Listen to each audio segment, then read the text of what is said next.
जय हिंद दोस्तों। सशक्त भारत से मैं डॉक्टर आर के वर्मा। आज का वीडियो मैं फिर कहूंगा स्पेशल। मेरे लिए तो सारे वीडियो स्पेशल होते हैं। गौर से सुनिएगा पूरा वीडियो। शेयर सब्सक्राइब करिएगा यदि पसंद आए। आज का विषय है मेरे दलित भाइयों के लिए। एक आप स्लोगन सुनते होंगे आजाद भारत में, जय भीम जय मीम। इस स्लोगन के कारण बहुत सारी समस्याएं हैं, बहुत सारे कंफ्यूजन हैं।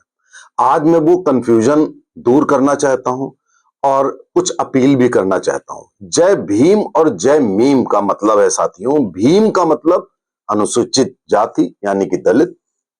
भीम शब्द ले आ गया है भीमराव अंबेडकर जी से। और मीम शब्द का अर्थ है मुसलमान। तो प्रश्न ये उठता है कि ये मुसलमान और दलित एकता सो कॉल्ड, इसका अर्थ क्या है, ये कैसे हुई और इसके इंप्लीकेशंस क्या क्या हैं।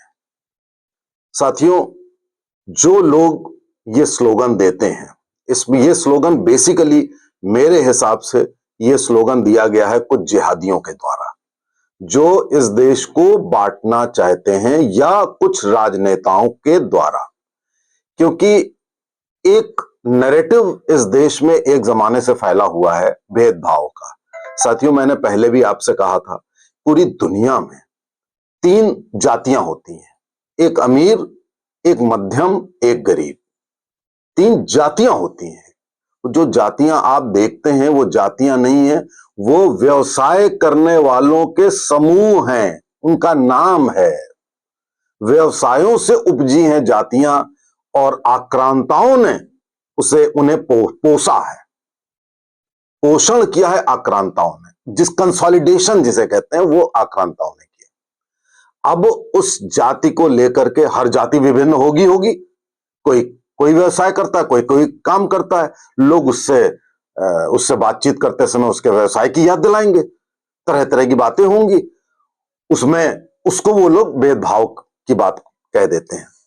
पूरी दुनिया में ये जो 3 जातियां मैंने बताई, अमीर, मध्यम और गरीब, इन तीनों जातियों में विषमताएं होती हैं और इन विषमताओं से पूरा विश्व पीड़ित है। पीड़ित नहीं है, ये कहिए कि ये होती हैं। वही गरीब मध्यम हो जाता है, वही मध्यम अमीर हो जाता है, वही गरीब सीधे अमीर हो जाता है।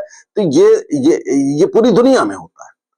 अब यहां पे क्या है कि भारत को तोड़ने के लिए जिहादियों ने सोचा कि कौन गुट कमजोर है।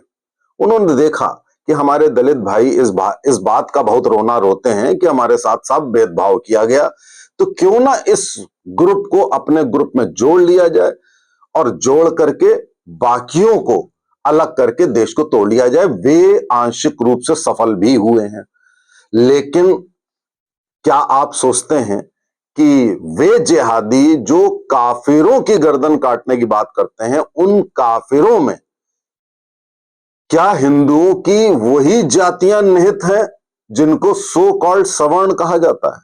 ऐसा कतई नहीं, ऐसा कतई नहीं है।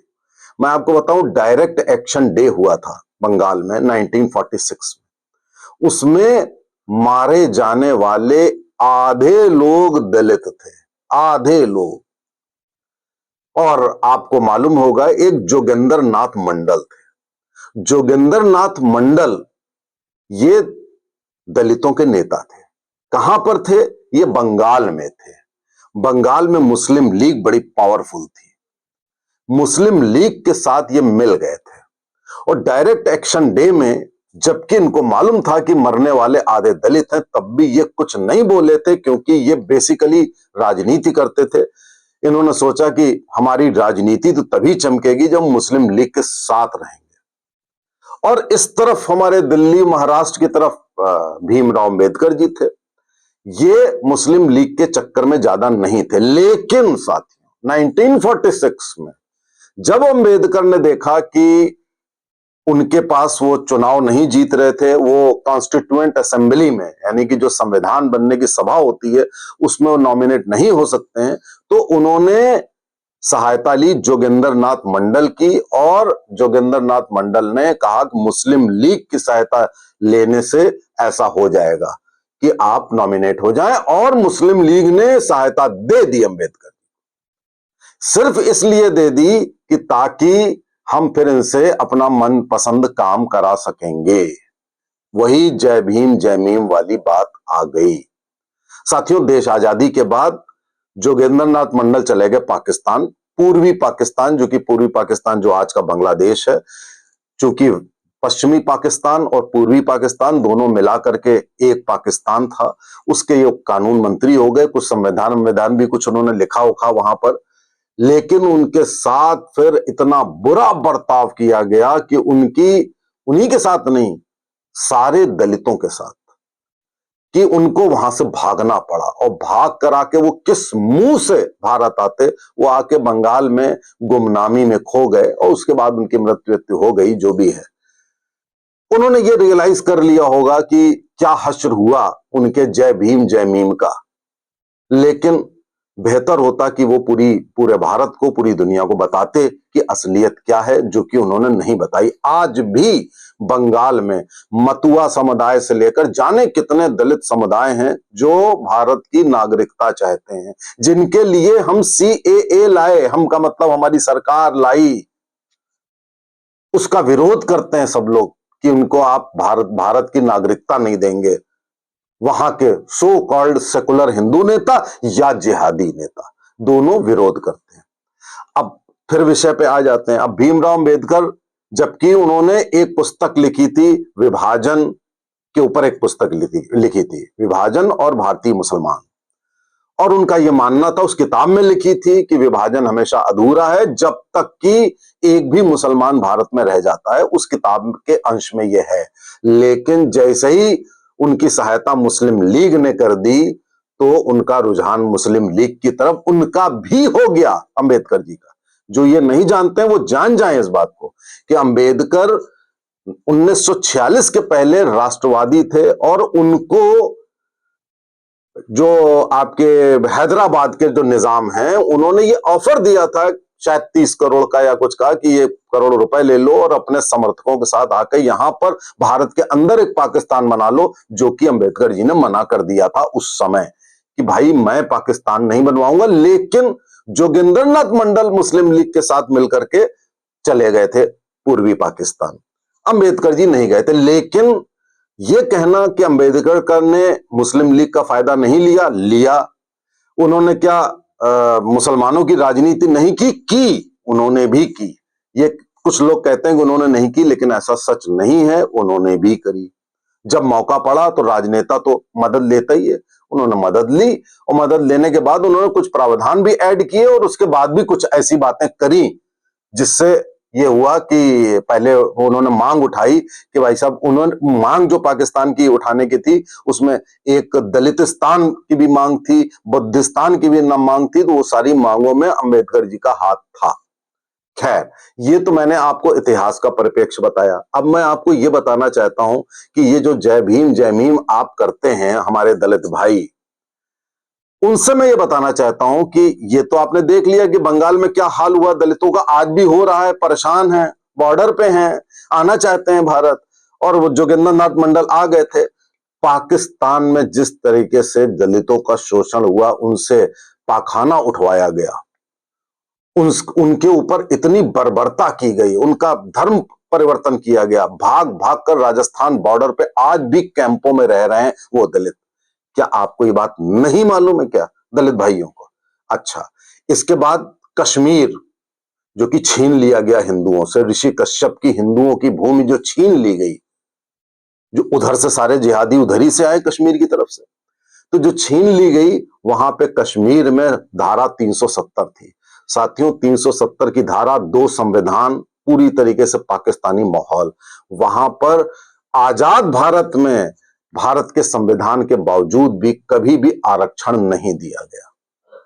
आप जय भीम जय मीम की बात कर रहे हैं, आपके एक राज्य में नहीं दिया गया। राज्य की छोड़िए, अलीगढ़ मुस्लिम विश्वविद्यालय AMU, जामिया मिलिया जैसे कम से कम मैं 1 दर्जन आपको इंस्टीट्यूट बता सकता हूं जो माइनॉरिटी के नाम पर, कुछ नहीं जिहादियों के हैं, वो कभी भी आरक्षण नहीं देते साथी। तो आपको आरक्षण भी नहीं दिया, भारत ने आरक्षण दिया। आपको चैन से जीने नहीं दिया, भारत में आपको सब कुछ, आपको बराबरी का दर्जा दिया जाता है।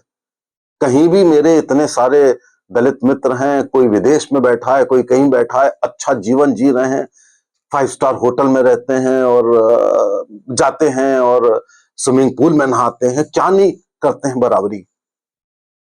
तो आप ये जो जय भीम जय मीम का नारा जो आप देते हैं, ये चलिए मान लिया कि आप में से बहुत सारे लोग नवबौद्ध बन जाते हैं।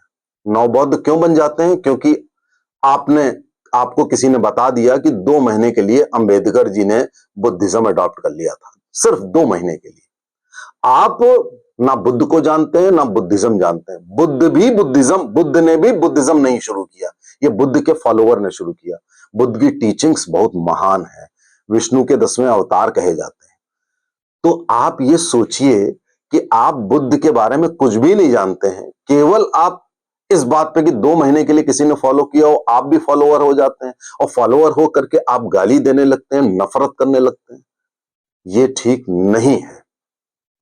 आप अगर जिहादियों के साथ मिल करके अगर आपने भारत को फर्दर भी तोड़ लिया तो आपकी स्थिति इतनी खराब होगी जितनी किसी की नहीं खराब होगी, ये आप जान लीजिए। सबसे ज्यादा खराब स्थिति अगर होगी तो आपकी होगी, और हुई है, अब तक हुई है। क्योंकि उनके साहित्य में काफिर का मतलब होता है जिसने इस्लाम स्वीकार नहीं किया। वो ये नहीं देखते हैं कि व्यक्ति सवर्ण है कि शेड्यूल्ड कास्ट है। उन्होंने जब मारा भी पहलगांव में, केवल धर्म पूछ के मारा, जात पूछ कर नहीं मारा। वो जब लाइन में खड़ा करेंगे तो आपको अलग करके नहीं गोली मारेंगे, वो इकट्ठे मारेंगे गोली। कौन किस धर्म का है उसको मारेंगे। ऐसा भी नहीं है कि अंतरराष्ट्रीय और कहीं पर आपको इस बात पे जय भीम कहने से कोई लाभ मिल जाता हो। आपको कोई लाभ नहीं मिलता। आप अपने पैरों पर कुल्हाड़ी मार रहे हैं। जिस डाल पर बैठे हैं उस डाल को काट रहे हैं। आप इस नारे को छोड़ दीजिए यथासंभव और भारत की एकता के लिए, हिंदू धर्म की एकता के लिए प्रयास कीजिए। क्योंकि आप हिंदू थे, इसीलिए आपको हिंदू होने के कारण आरक्षण और सुविधाएं मिलती हैं। हिंदू धर्म जैसे ही आप छोड़ेंगे वैसे ही आपको यह सुविधा नहीं मिलेगी कभी। हिंदू होने के कारण आपको यह सुविधा मिलती है। तो मेरे साथियों, मेरे प्रिय साथियों, ये आप जय भीम जय मीम के नारे में आ करके कुछ ऐसा गलत ना करना जो आपने पहले गलत करके भोग चुके हो और आगे आप भोगोगे। आपकी स्थिति कभी नहीं सुधरनी। बेहतर होगा कि आप जातिवाद को हटाइए। आप यथासंभव कोशिश करिए कि हम जातिगत जो दुर्भावना नहीं रखेंगे, कोई भी नहीं रखेगा, लेकिन आप भी नहीं रखेंगे, और आप सनातन धर्म के लिए और देश के लिए समर्पित होंगे। नमस्ते, जय हिंद, जय भारत।